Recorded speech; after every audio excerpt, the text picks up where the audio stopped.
You're listening to the Doctor Is In podcast, brought to you by martinclinic.com. During the episode, the doctors share a lot of information. As awesome as the info may be, it is not intended to diagnose, cure, treat, or prevent any disease. It's strictly for informational purposes.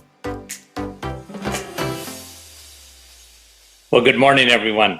What I want to talk about this morning is the possible nutritional deficiencies that we look for when someone is tired and they just can't get over that. So let me just go over some of the deficiencies, and I've talked about this in the past, but it's always worth repeating because these are things that are often missed. And so let's talk about a couple of them. Number one that I believe is on the hit parade in terms of low energy is B12. Vitamin B12 is an essential vitamin for energy. All B vitamins are important, but B12 is the one that if you're low in it, it can often give you a sort of an unexplained fatigue. You won't feel well with low levels of B12. And one of the problems I have with B12 is the blood test for B12. And it seems to me that for years now, doctors don't even talk about B12 anymore. And the medicine, unless you're completely deficient in it, well, there's two things that happen. One, if you're extremely low, then they'll recommend you get B12 shots. If you're extremely high, according to the blood test, then they panic. And I always wonder why they panic. B12 is a water-soluble vitamin, and most people are deficient in it.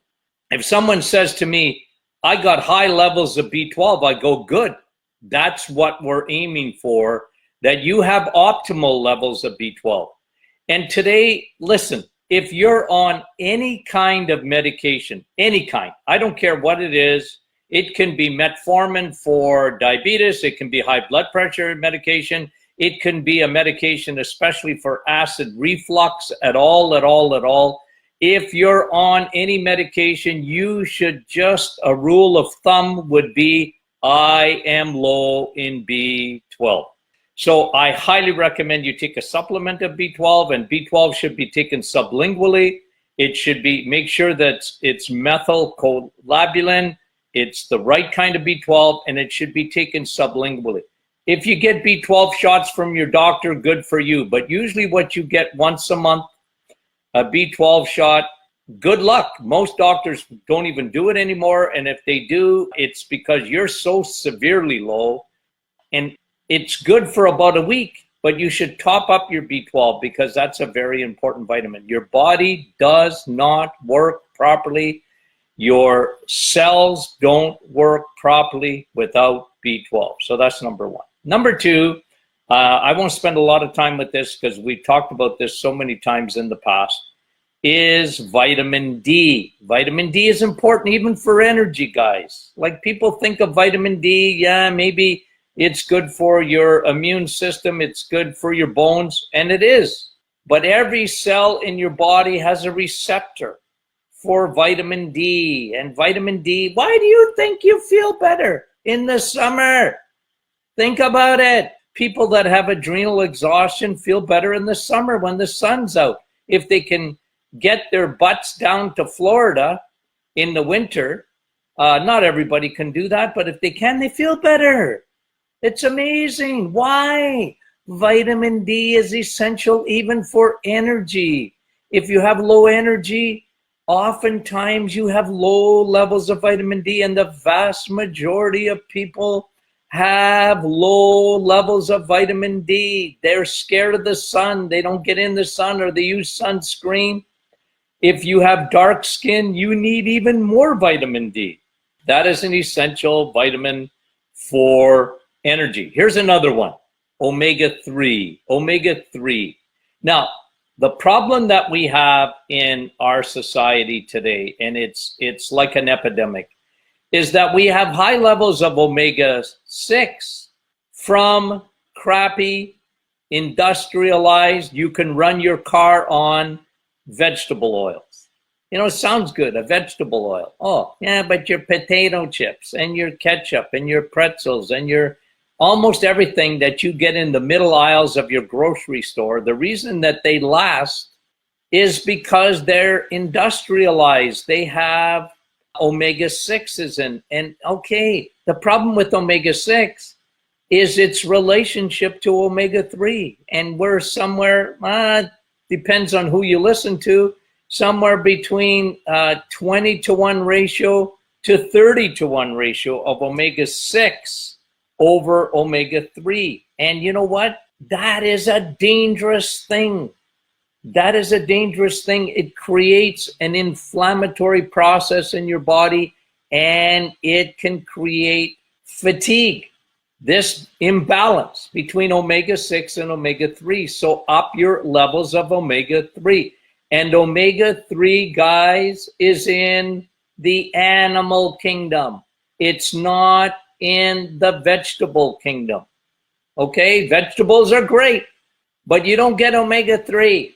You get omega-3, the highest source of omega-3 is grass-fed beef.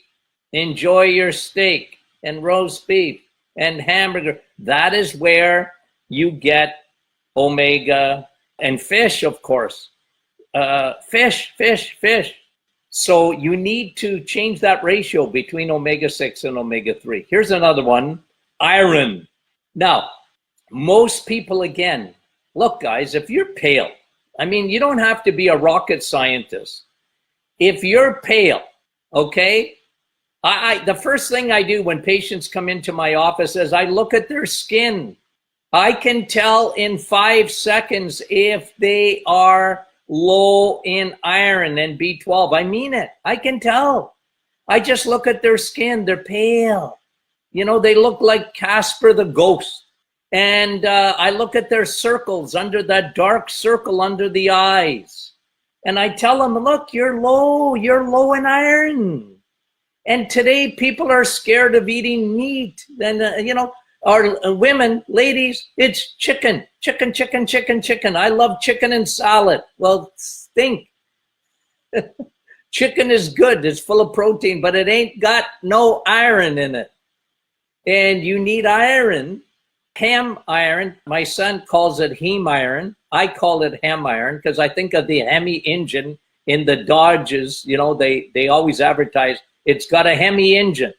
And that's the way I remember Hemi iron. Well, maybe it's heme and maybe it's Hemi. I don't know, but I don't care. All I'm telling you is you need that iron because it makes red blood cells. And if you're low in iron, and listen, red blood cells are made by iron in your, red blood cells are made in your spleen and your bone marrow, but they need iron to do it. They need iron to do it in ladies, especially with heavy menses. And you lose blood every month, and this is a big problem. And you know what? Oftentimes, mostly women, but some men, they're low in iron. If you're a vegetarian, if you're a vegan, you are not getting heme or hem iron. You're not getting it. Don't fool yourself. Okay, here's another thing. So iron you need, okay? And you just want to make sure you're getting enough iron. Okay, so the other deficiency that's possible, well, there's two of them, and I'll put these two together, are magnesium. Look, magnesium is no longer in the soil. So don't, I know there's green leafy vegetables and nuts and seeds and all these things have magnesium in them, but they don't have the magnesium they used to be because the soil is depleted of magnesium.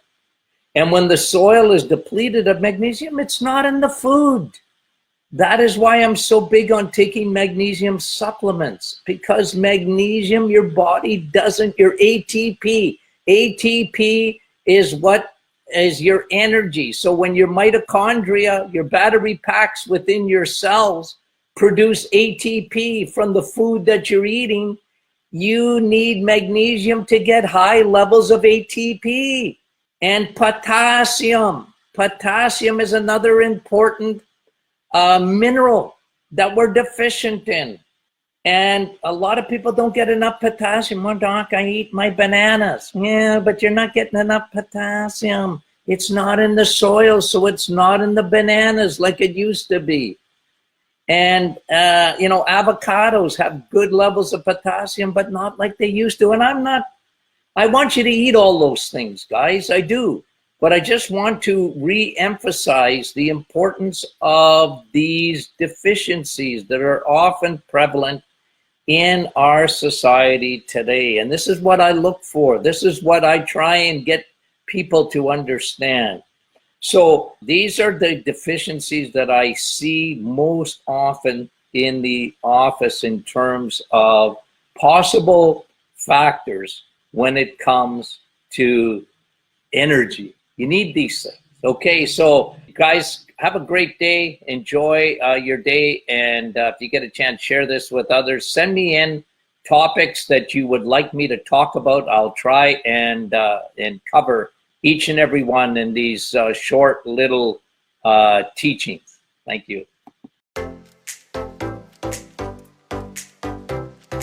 You've reached the end of another Doctor is In podcast with your hosts, Dr. Martin Jr. and Sr. Be sure to catch our next episode, and thanks for listening.